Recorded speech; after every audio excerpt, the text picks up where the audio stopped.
The sound of splintering wood and screaming horses would haunt Flynn Jameson for the rest of his life. Those 8 seconds that ended everything he had ever known and loved stretched into an eternity of twisted metal and crushed bone. The year was 1884, and the rodeo circuit had brought Flynn to Montrose, Colorado, where the summer air hung thick with dust and anticipation, where men proved their worth atop beasts that wanted nothing more than to throw them into the dirt. Flynn had been the best, 24 years old and already legendary from Cheyenne to Santa Fe, his name spoken with reverence in saloons and ranch houses across the Western Territories.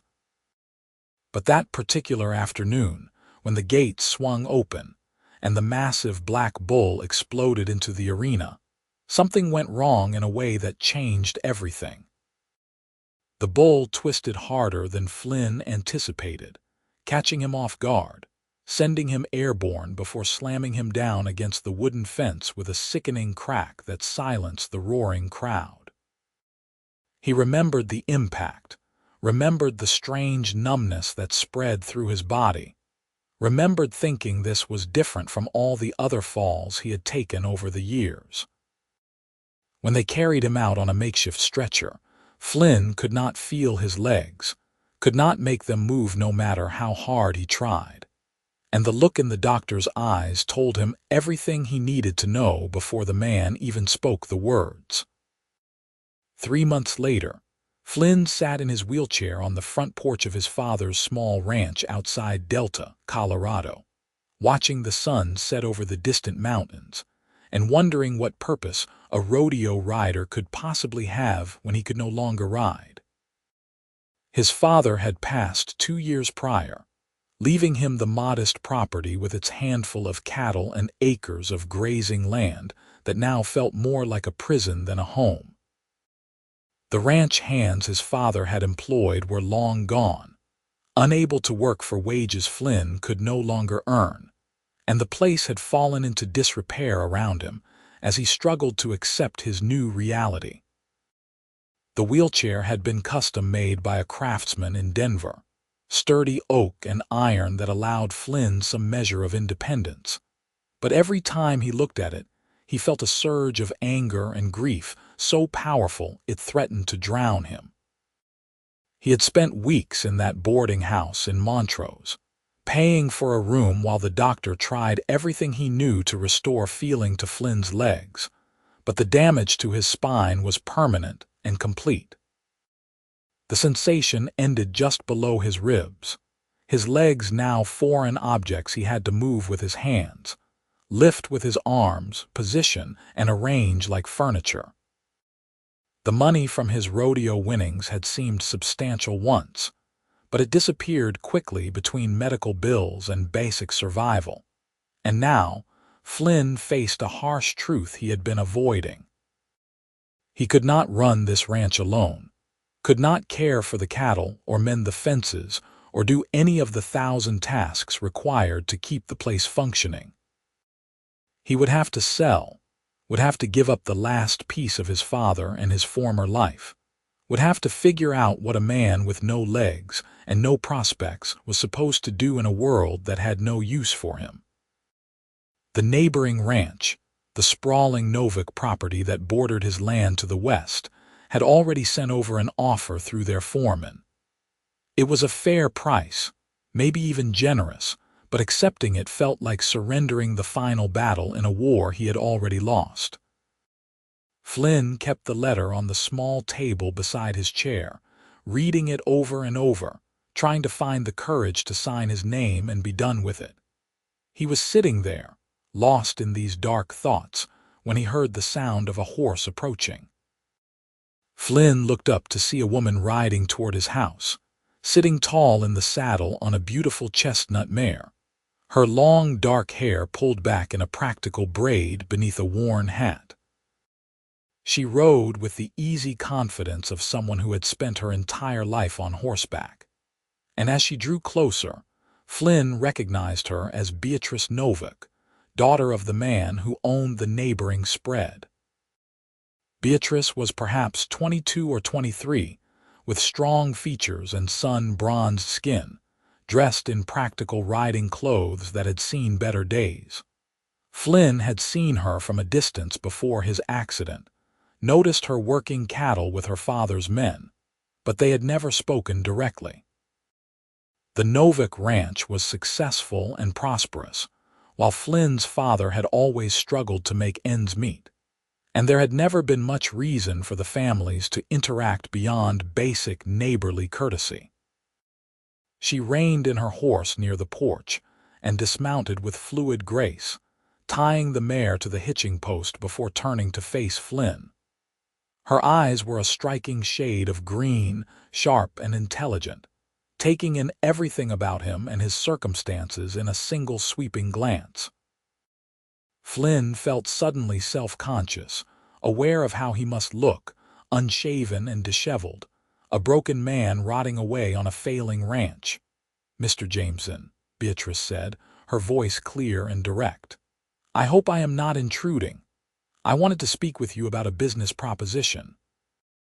Flynn gestured vaguely at the empty porch, trying to muster some semblance of hospitality. "You are welcome here, Miss Novak, though I cannot imagine what business you might have with me." Beatrice climbed the steps and took a seat on the wooden railing, comfortable and at ease in a way that somehow put Flynn off balance. "I have been watching your property these past weeks," she said. "I know my father made you an offer to purchase, but I think there might be another arrangement that could benefit us both." "I am listening," Flynn said, though he could not imagine what she might propose. "My father runs cattle across 10,000 acres, Beatrice explained. He has good ranch hands, experienced men who know their work. But what he does not have is someone with a talent for training horses. The rodeo circuit taught you things about horses that most cowboys never learn, and that knowledge is valuable even if you cannot ride the way you once did." Flynn felt a spark of something he had not experienced in months, something that might have been hope if he dared to name it. "What exactly are you suggesting?" "I am suggesting a partnership," Beatrice said, leaning forward slightly. "You keep your land, your home, your independence. But you work with me to establish a horse training operation here. I provide the horses, the initial investment, the business connections. You provide the expertise, the knowledge, the training methods that made you the best in the territory. We split the profits, and you stay on your father's ranch instead of selling it off to strangers." The offer was unexpected, generous even, but Flynn found himself immediately suspicious of her motives. "Why would you do this? Your father clearly wants this property, wants to expand his holdings." "Why would his daughter undermine that?" Beatrice smiled, and there was something fierce and determined in that expression. "Because my father thinks the only value I have is in marrying well and producing grandchildren. He does not believe I have any head for business, does not think a woman can understand cattle or horses or profit margins. I want to prove him wrong, want to build something of my own that succeeds on its own merits. And I think you want to prove that your life is not over just because you cannot ride a bull anymore." Flynn studied her carefully, looking for signs of pity or charity in her expression, but all he saw was honest ambition and determination. She was not offering him a handout, was not trying to save him out of some misguided sense of kindness. She wanted a business partner, someone whose skills could help her achieve her own goals. The distinction mattered more than Flynn would have expected. "I would need to think about this," he said slowly. "Would need to understand the full scope of what you are proposing." "Of course," Beatrice said, rising from the railing. "I will return tomorrow with detailed plans, figures, projections. You take whatever time you need to consider it. But Mr. Jameson, I think we could do something remarkable together if you are willing to try." She left as quickly as she had arrived, mounting her horse and riding back toward the Novak ranch, while Flynn sat motionless on his porch, his mind racing with possibilities he had thought were permanently closed to him. For the first time since the accident, he allowed himself to imagine a future that was not just survival and slow decline, but actual purpose and meaning. That night, Flynn barely slept, going over and over the conversation in his mind, trying to find the catch or the hidden cost. But when Beatrice returned the following afternoon with a leather portfolio full of carefully drawn plans and financial projections, his suspicions began to ease. She had clearly put significant thought into this proposal, had researched market prices for trained horses, had identified specific clients who would pay premium rates for animals trained by someone with Flynn's reputation. They spent hours on that porch, talking through every detail, every potential obstacle, every division of labor and profit. Beatrice proved to be sharp and knowledgeable, asking intelligent questions and offering practical solutions to problems Flynn raised. She understood that his physical limitations would require adaptations to traditional training methods, but she also recognized that his understanding of horse behavior and psychology ran deeper than mere physical technique. "We would need to build proper facilities," Flynn said, pointing to a flat section of his property that would be ideal for training corrals. "Fencing, shelters, specialized equipment. The initial investment would be substantial." "I have money saved," Beatrice said. "Money my mother left me that my father cannot touch. It is enough to get us started, to build what we need.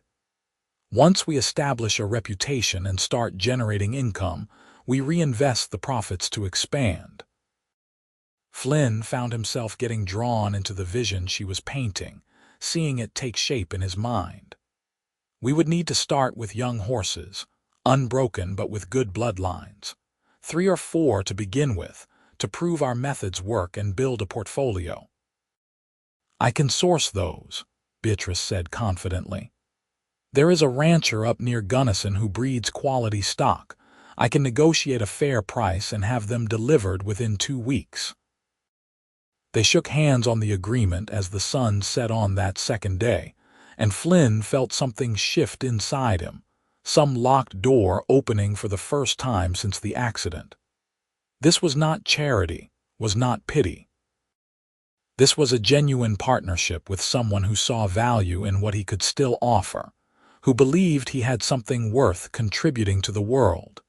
The next weeks passed in a blur of activity. Beatrice proved to be as capable as she had claimed, arranging for lumber and supplies to be delivered, hiring carpenters to build the training facilities under Flynn's exacting specifications. She worked alongside the hired men, hammering and sawing and digging post holes, never asking anyone to do anything she would not do herself. Flynn watched from his wheelchair, directing the construction, making sure everything was positioned exactly as he needed it to be. The carpenters built ramps alongside the corrals so Flynn could wheel himself up to the fence line and observe the horses at eye level. They constructed a covered platform where he could work in any weather, with smooth pathways connecting all the different areas. Beatrice insisted on every modification that might make Flynn's work easier, never treating his requirements as burdens but as simple practical necessities.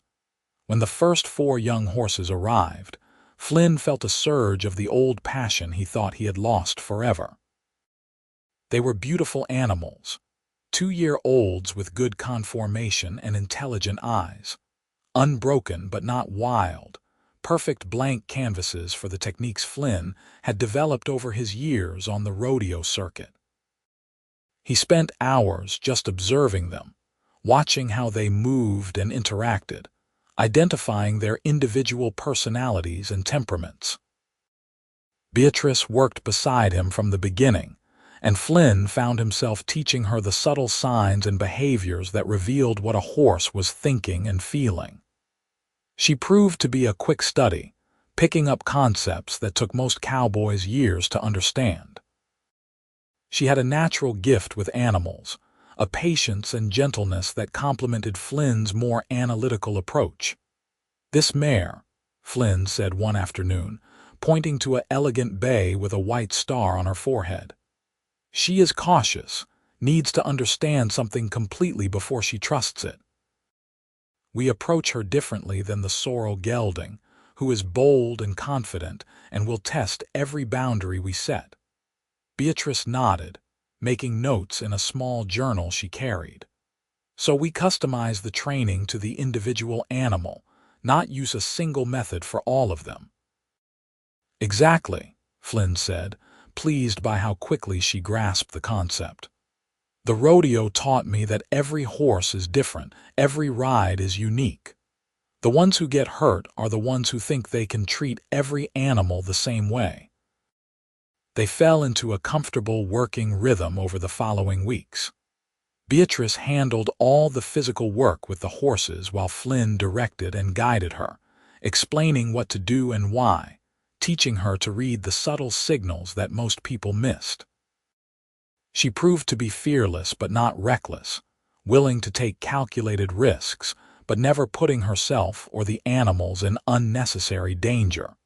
Flynn found himself looking forward to their daily sessions, found himself thinking about Beatrice even when she was not there. She challenged him, argued with him when she disagreed with his methods, pushed him to explain his reasoning in ways that made him think more deeply about his own approaches. She treated him as an equal partner, never as a damaged man who needed coddling or protection.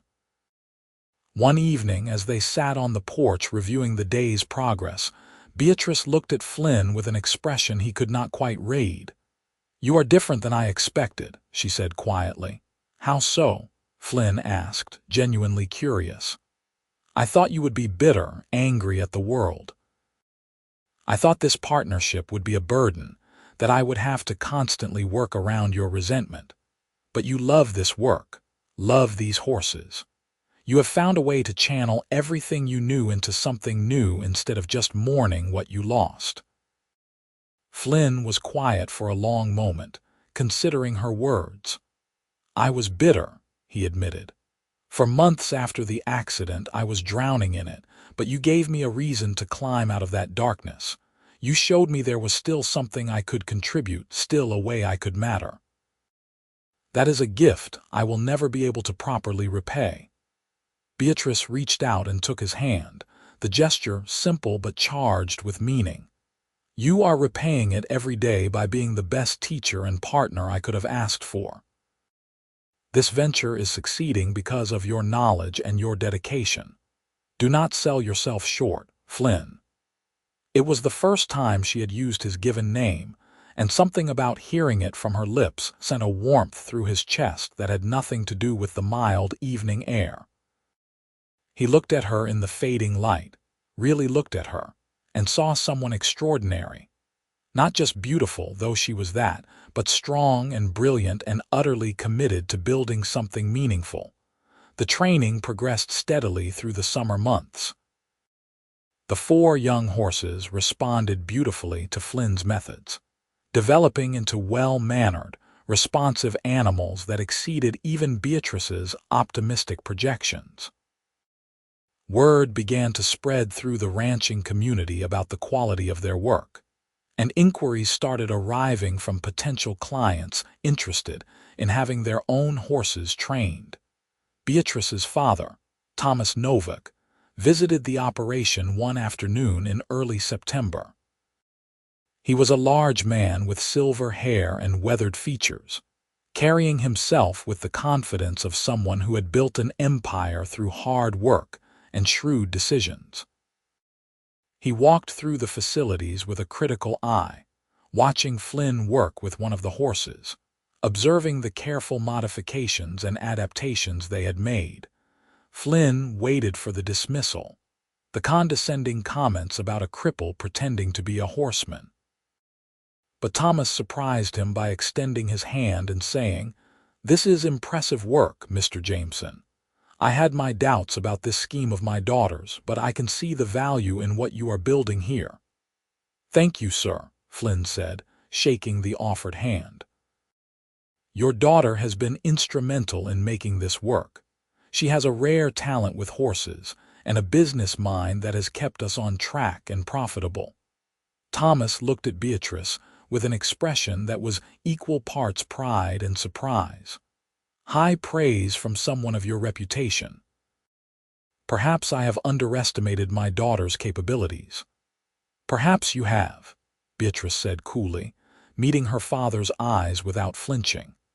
"This operation is succeeding precisely because it is run on merit and skill rather than outdated assumptions about what women can and cannot do." The tension between father and daughter was palpable, years of disagreement and frustrated ambition compressed into that single exchange. But Thomas merely nodded slowly and said, "Then I look forward to seeing how successful it becomes. And Beatrice, I owe you an apology for doubting you. I will try to do better."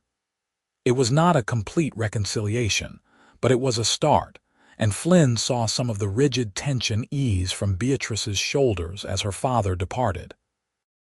That evening, as they celebrated the successful encounter, Flynn realized how much he had come to care about Beatrice's happiness and success, how much her victories felt like his own. Autumn arrived, painting the Colorado mountains in brilliant gold and crimson. The first 4 horses were fully trained and sold at prices that exceeded their projections, generating enough profit to purchase 8 more young animals and expand their facilities. Beatrice hired 2 ranch hands to help with the increased workload, but she continued to work personally with every horse, implementing Flynn's methods under his careful guidance. They spent nearly every day together now, from early morning until well after sunset, working in easy partnership that felt as natural as breathing. Flynn found himself noticing small things about Beatrice. The way she bit her lower lip when concentrating on a difficult task, the musical quality of her laugh when one of the horses did something unexpected, the fierce determination in her eyes when she tackled a new challenge. He was falling in love with her, Flynn realized one crisp October morning as he watched her work with a particularly stubborn gelding. It had been happening gradually, so slowly he had not noticed until the feeling was already bone deep and permanent. The recognition filled him with equal parts joy and terror, because what could he possibly offer someone like Beatrice Novak? She was whole and healthy and full of life, while he was a broken man in a wheelchair, dependent on her for so much of what they accomplished together. But Beatrice seemed oblivious to his internal struggle, treating him the same as always, with respect and genuine affection, and none of the pity he had feared. They had developed an easy physical comfort with each other, her hand on his shoulder as she leaned in to look at something, his hand steadying her elbow as she climbed down from a fence rail. The touches were casual, friendly, but they sent electricity through Flynn's body every time. One evening in late October, as they sat reviewing their financial records, Beatrice suddenly looked up at Flynn with an intensity that caught him off guard. "Can I ask you something personal?" "Of course," Flynn said, though his heart rate increased with apprehension. "You ever resent me?" She asked quietly. "Do you ever look at me and feel angry that I can do things you cannot, that I have freedoms you lost?" The question surprised Flynn, cutting through all his own insecurities to reveal hers. "No," he said firmly. "Never. Beatrice, you gave me back my life when I thought it was over. You saw value in me when I could not see it in myself. How could I possibly resent you for that? I worry sometimes that this partnership is not fair to you," she continued, the words tumbling out in a rush. "That I am taking advantage of your situation, benefiting from your knowledge while you are limited in what you can do." Flynn reached out and took her hand, waiting until she met his eyes. This partnership is the best thing that has happened to me since the accident. You treat me as an equal, as someone whose contributions matter. You have never made me feel less than whole. That is worth more than you can possibly know." Beatrice's eyes were bright with unshed tears. "You are not less than whole, Flynn. You are one of the most complete people I have ever known. Your strength, your knowledge, your character, those things have nothing to do with whether you can walk. I wish you could see yourself the way I see you." "And how is that?" Flynn asked, his voice barely above a whisper. "As someone remarkable," Beatrice said softly. "As someone I admire and respect more than almost anyone else in my life. As someone I've come to care about far more than a business partner probably should." The admission hung in the air between them, changing everything and nothing simultaneously. Flynn's heart hammered in his chest as he processed her words, scarcely daring to believe what he thought she might be saying. "Beatrice, I need to tell you something." "Tell me," she said, her green eyes locked on his. "I am in love with you," Flynn said, the words both terrifying and liberating to speak aloud. "I have been falling for months, but I did not say anything because I thought it was impossible, that you could never see me as anything but a damaged man in a wheelchair. But if there is even a chance that you might feel something similar, I had to tell you the truth." Beatrice's smile was radiant, transforming her entire face with its brilliance. "Flynn Jameson, I have been in love with you since that first week when I watched you figure out the exact specifications for those ramps and platforms. When I saw your mind working through problems that would have defeated most men. Your strength is not in your legs, it is in your spirit and your intelligence and your absolute refusal to give up. That is what I fell in love with." Flynn pulled her closer, his hand cupping her face as he kissed her for the first time. The kiss was gentle and exploratory, both of them learning this new dimension of their relationship, but it quickly deepened into something passionate and profound. When they finally pulled apart, both were breathing hard, foreheads resting together as they absorbed what had just happened. "I was afraid to hope for this," Flynn admitted.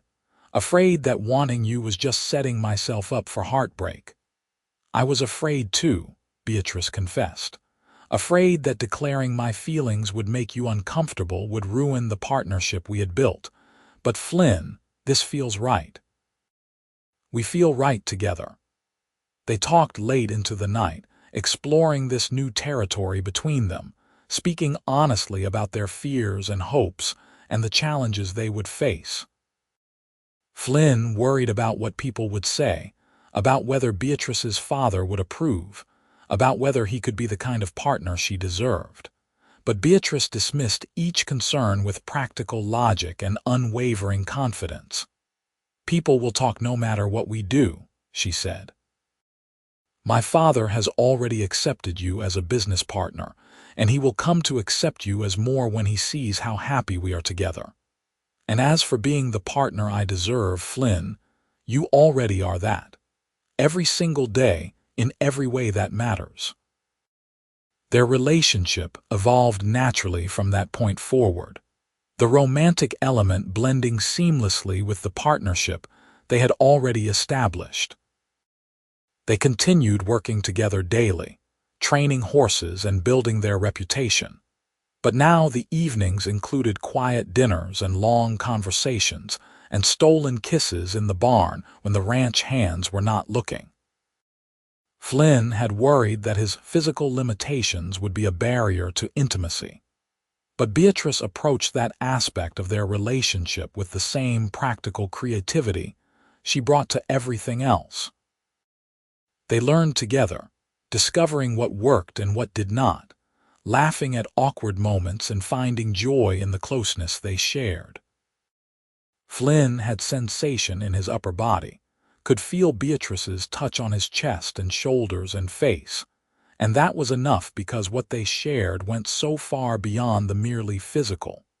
Winter arrived in Delta, bringing snow that blanketed the training corrals and tested their dedication. But they had built sheltered areas for working with the horses, and the business continued to grow despite the cold. They took on a steady stream of clients, building a reputation that extended well beyond Colorado into Wyoming and New Mexico. Flynn's methods produced results that spoke for themselves, and Beatrice's business acumen ensured they maximized their profits while maintaining the highest standards of animal welfare. Thomas Novak observed his daughter's romance with initial skepticism, but he could not argue with the success of the enterprise or the obvious happiness that radiated from Beatrice whenever Flynn was near. On a cold January afternoon in 1885, Thomas visited Flynn at the ranch, settling into a chair on the enclosed porch where a fire burned in a small stove. "Mr. Jameson," Thomas began formally, "I imagine you know why I am here." "I believe I do, sir," Flynn said, meeting the older man's eyes steadily. "I love your daughter, and I intend to ask her to marry me if you will give your blessing." Thomas was quiet for a long moment, studying Flynn with the same assessing gaze he probably used when evaluating cattle or land deals. "You are not what I imagined for Beatrice when I thought about her future. I had pictured her marrying some wealthy rancher's son, someone who could give her comfort and security." "I understand that, sir," Flynn said quietly. "I cannot offer her wealth or physical abilities that match her own. But I can offer her love and respect and partnership, a shared purpose that brings out the best in both of us. I will spend every day of my life making sure she knows how extraordinary she is." "She is extraordinary," Thomas agreed. "More than I gave her credit for, which is a failing I am trying to rectify. This business you have built together, it is thriving in ways I did not think possible. And I have never seen my daughter happier than she has been these past months. That matters more than any other consideration." Thomas extended his hand, and Flynn shook it firmly. "You have my blessing, Mr. Jameson. Welcome to the family." Flynn proposed to Beatrice that same evening, presenting her with a simple gold band he had commissioned from a jeweler in town.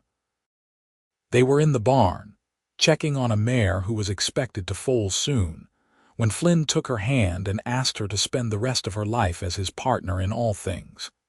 Beatrice's eyes filled with tears as she said yes, pulling Flynn close and kissing him with all the love and passion she felt. "I would be honored to be your wife," she whispered against his lips, "to build a life and a future with you." They were married in a small ceremony in Delta that spring, with Thomas Novak walking Beatrice down the aisle and Flynn's old rodeo friends traveling from across the territory to witness the union. It was a simple celebration, but filled with genuine joy and the blessing of everyone who mattered to them. Flynn wore his finest suit and sat tall in his wheelchair as he spoke his vows, promising to love and cherish Beatrice for all the days of his life. Beatrice was radiant in a cream-colored dress, her dark hair adorned with wildflowers, her green eyes shining with happiness as she pledged herself to Flynn. When the minister pronounced them husband and wife, the kiss they shared was both tender and passionate, a promise of all the years to come. They moved into Flynn's ranch house, which they expanded and modified to accommodate both their needs and the growing business. Beatrice brought energy and life to the space, filling it with small touches that made it feel like a true home. They worked together every day, training horses and managing the increasingly complex demands of their enterprise. But they also carved out time for themselves, for quiet evenings and lazy Sunday mornings, and all the small intimacies of married life. The first year of marriage brought challenges and adjustments, as any marriage does. They learned to navigate disagreements and differences of opinion, discovered how to give each other space when needed while maintaining the closeness they cherished. Flynn's disability sometimes frustrated him, moments when he wished he could do more physically, could sweep Beatrice off her feet or dance with her at social gatherings. But Beatrice never made him feel inadequate, never treated him as anything less than a complete man and partner. In the summer of 1886, Beatrice discovered she was pregnant. The news filled them both with a complex mixture of joy and apprehension.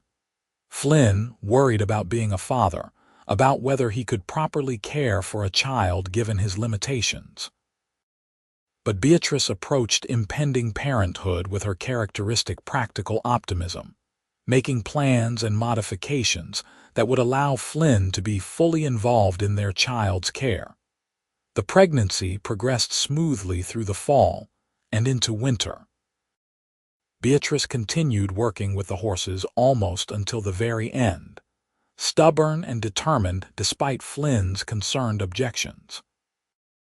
The business continued to thrive, with a waiting list of clients extending months into the future. But they made arrangements to reduce their workload during the period around the baby's expected arrival. In February 1887, on a snowy afternoon that transformed the ranch into a winter wonderland, Beatrice gave birth to a healthy baby boy. They named him James, after Flynn's father, and from the moment Flynn held his son for the first time, he felt a surge of protective love so powerful it brought tears to his eyes. The baby was perfect, tiny and red-faced and utterly miraculous, and Flynn marveled that he had helped create something so precious. Fatherhood transformed Flynn in ways he had not anticipated. The modifications they had made to the house allowed him to care for James independently, to change diapers and prepare bottles and rock the baby to sleep in his wheelchair. Beatrice made sure Flynn was never excluded from any aspect of their son's care, and the bond between father and son grew strong from those earliest days. Little James proved to be a happy, healthy baby who brought constant joy to their household. As he grew, he learned to crawl and then toddle around his father's wheelchair, treating it as just another piece of furniture in his world. Flynn read to his son every evening, told him stories about horses and the ranch, taught him to be gentle with animals and respectful of all living things. The business continued to expand, requiring them to hire additional help. They brought on experienced trainers who could implement Flynn's methods under his supervision, allowing them to take on more clients without sacrificing quality. Beatrice managed the business side with increasing sophistication, negotiating contracts and building relationships that ensured their long-term success. By the time James was 3 years old, the ranch had become one of the most respected horse training operations in Colorado and the surrounding territories. They had expanded their facilities significantly, building multiple training corrals and shelters, acquiring additional land to accommodate their growing herd. The financial success exceeded even Beatrice's optimistic early projections, providing security and comfort Flynn had never imagined possible in those dark months after his accident. In the spring of 1890, Beatrice announced she was pregnant again. This pregnancy was more difficult than the first, with complications that concerned the doctor and required Beatrice to reduce her physical activities significantly.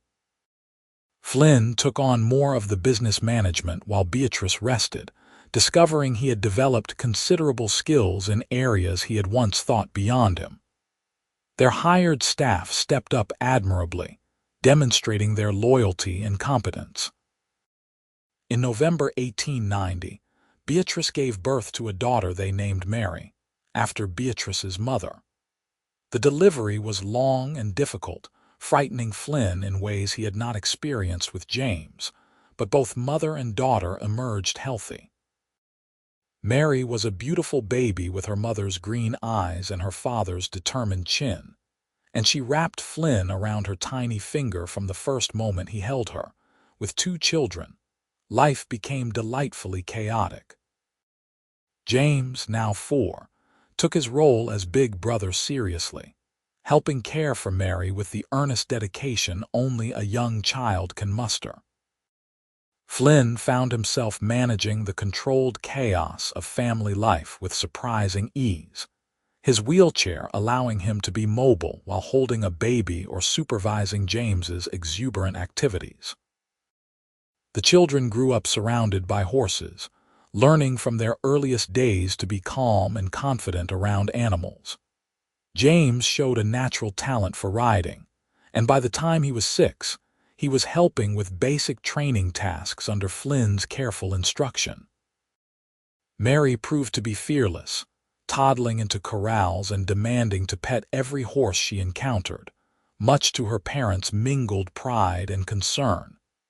Thomas Novak had become a devoted grandfather, visiting frequently and spoiling his grandchildren shamelessly.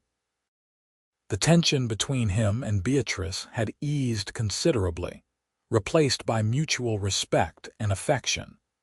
He often told anyone who would listen about his brilliant daughter and her successful business, making no secret of his pride in her accomplishments.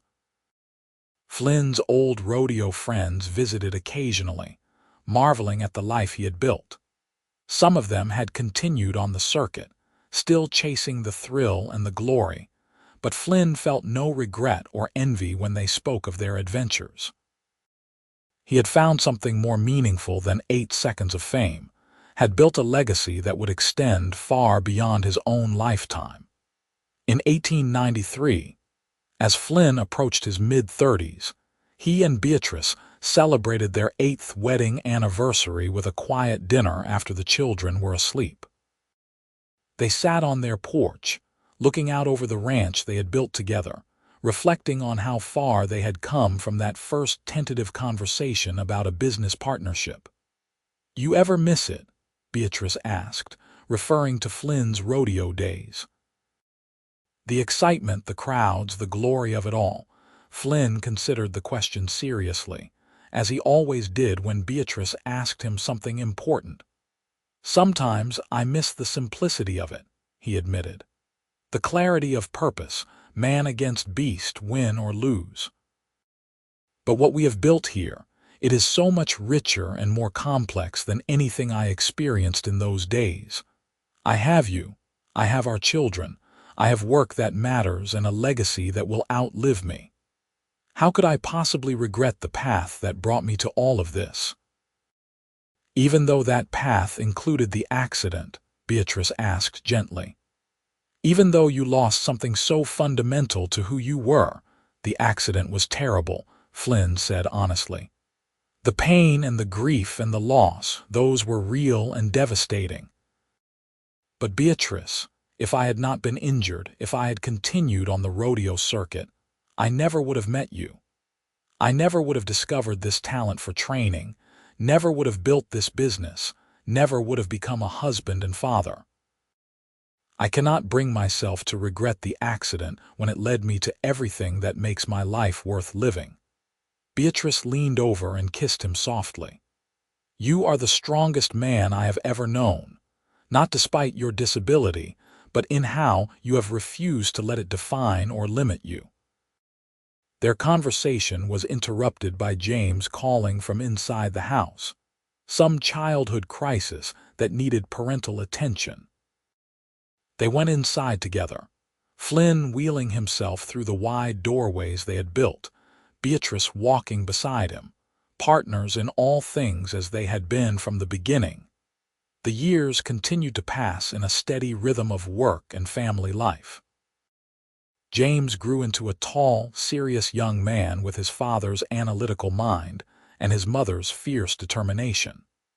He proved to be extraordinarily talented with horses, developing techniques that built upon Flynn's foundation while adding innovations of his own. Mary was more interested in the business side, often sitting with Beatrice as she negotiated contracts or managed finances, absorbing lessons about commerce and entrepreneurship. In 1897, When James was 11 and Mary was 7, Flynn and Beatrice made the decision to expand their operation into breeding as well as training. They acquired several mares with exceptional bloodlines and a magnificent stallion, beginning the careful work of developing horses bred specifically for intelligence and trainability. It was a long-term investment that would take years to pay off, but they had built a business stable enough to support such ambitious plans. The breeding program proved successful beyond their expectations. The foals born on their ranch showed the desired traits of intelligence and calm temperament, commanding premium prices as both trained animals and breeding stock. The reputation of the Jameson Ranch, as it had become known, spread throughout the Western Territories and even to the East, where wealthy buyers sought quality horses for sport and pleasure riding. Flynn's methods had influenced an entire generation of horse trainers, many of whom had studied under him or attended demonstrations he conducted. He had written several articles for agricultural journals, sharing his techniques and philosophy, establishing himself as a respected authority in the field. The rodeo rider who thought his life was over had become a teacher and innovator, whose influence extended far beyond what his riding career could ever have achieved. By 1900, as the new century dawned, Flynn was 40 years old and Beatrice was 38. They had been married for 15 years, had built a thriving business worth many times what Flynn's father's struggling ranch had been valued at. Their children were healthy and happy, growing into remarkable young people who would carry forward their parents' legacy. James, now 14, had announced his intention to remain on the ranch and eventually take over the business. He had his father's gift for understanding horses combined with his mother's entrepreneurial spirit, and Flynn felt confident the ranch would be in excellent hands when the time came.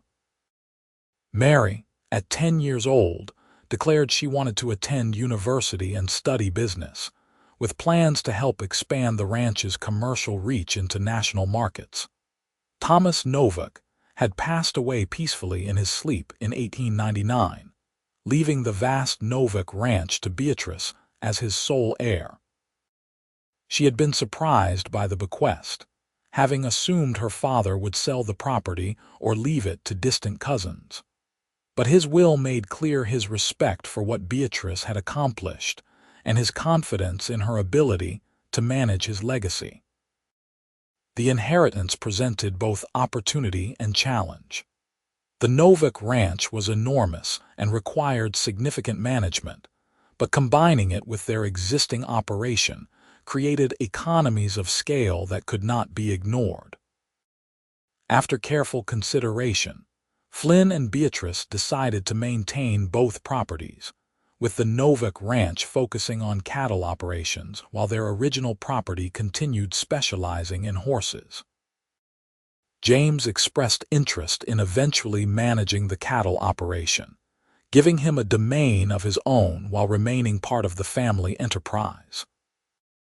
In 1902, Flynn and Beatrice celebrated their 17th wedding anniversary with a large celebration, inviting friends and business associates from across the region. The party was held at the ranch, with tables set up in the yard and lanterns strung between the buildings. People came from as far as Wyoming and New Mexico to honor the couple who had built something remarkable together. During the evening, several people gave toasts celebrating Flynn and Beatrice's achievements. But the most moving came from James, now 16 and tall enough to look his father in the eye even though Flynn sat in his wheelchair. "My parents taught me that limitations are often just failures of imagination," James said, his voice carrying clearly across the assembled crowd. "They taught me that love and respect are the foundation of any partnership, whether in business or marriage. They showed me that success is not measured by avoiding failure or hardship, but by how you respond to those challenges. I am who I am because of their example, and I hope to honor that example in everything I do. Flynn felt tears on his cheeks as he listened to his son speak, felt Beatrice squeeze his hand tightly. They had built something that extended far beyond financial success or professional reputation. They had created a family, a legacy, a way of approaching the world that would influence generations to come. Later that evening, after the guests had departed, and the children were asleep, Flynn and Beatrice sat together on their porch as they had so many times before. The ranch was quiet except for the soft sounds of horses moving in their corrals, the gentle night breeze rustling through the trees. "Did you ever imagine this?" Beatrice asked softly. "When we first shook hands on that partnership, did you imagine we would build all of this?" "No," Flynn admitted. "I was just hoping to find a reason to keep living, a purpose beyond my own pain. I could never have imagined falling in love with you, creating a family, building an empire. You gave me all of that, Beatrice. You saved my life in every way that matters." "We saved each other," Beatrice corrected gently. "I was drowning in my father's expectations, desperate to prove I was more than what society expected of a woman. You gave me the chance to build something of my own, to prove my worth on my own terms. We were both lost in different ways, and we found each other exactly when we needed to." Flynn pulled her close, breathing in the familiar scent of her hair, feeling the warmth of her body against his. "I love you more than I ever thought it was possible to love another person. Every day with you is a gift." "I love you too," Beatrice whispered. "My strong, brilliant, remarkable husband, my partner in all things." They sat together in comfortable silence, watching the stars emerge in the darkening sky, secure in the knowledge that they had built something lasting and true. The rodeo rider who lost the use of his legs had found something far more valuable than physical ability. He had found love, purpose, family, and a legacy that would endure long after he was gone. Years continued to unfold in steady succession. James married a young woman from Grand Junction in 1908, bringing new energy and perspectives to the family business. They had 3 children in rapid succession, making Flynn and Beatrice grandparents and adding another generation to the ranch's legacy. Mary attended university in Denver as planned, returning with a degree in business administration, and immediately implementing modern accounting and marketing methods that increased their profitability significantly. The ranch continued to thrive through the early decades of the new century, adapting to changing markets and technologies while maintaining the core values Flynn and Beatrice had established from the beginning. They purchased automobiles but continued to work primarily with horses, embracing progress while honoring tradition. Flynn's health remained generally good despite his paralysis, his upper body strong from years of managing his wheelchair and working with the horses. Beatrice aged gracefully, her dark hair silvering but her green eyes as sharp and bright as ever. They worked together well into their later years, though they gradually transferred more responsibilities to James and Mary as the younger generation proved their capabilities. In 1925, Flynn and Beatrice celebrated their 40th wedding anniversary surrounded by children, grandchildren, and friends from across the region. Flynn was 65 years old, Beatrice 63, and they had been partners for more than 4 decades. The celebration was joyful and emotional, filled with memories and stories of the decades they had shared. During the party, Beatrice stood and raised her glass for a toast. 40 years ago, I made the best decision of my life when I asked a broken-hearted rodeo rider to be my business partner. I gained far more than a business that day. I gained a husband, a best friend, a teacher, and the love of my life. Flynn Jameson, You have made every day of these 40 years an adventure and a blessing. Here is to 40 more." The assembled crowd cheered and drank, and Flynn felt his heart swell with love and gratitude. He had been given a second chance at life, had found purpose and meaning in the darkest moment of his existence. Everything he valued, everything that made his life rich and full, had grown from that first conversation with Beatrice on his porch all those years ago. Flynn lived to see his grandchildren grow into capable young adults, lived to see the ranch expand and prosper in ways he had never imagined possible.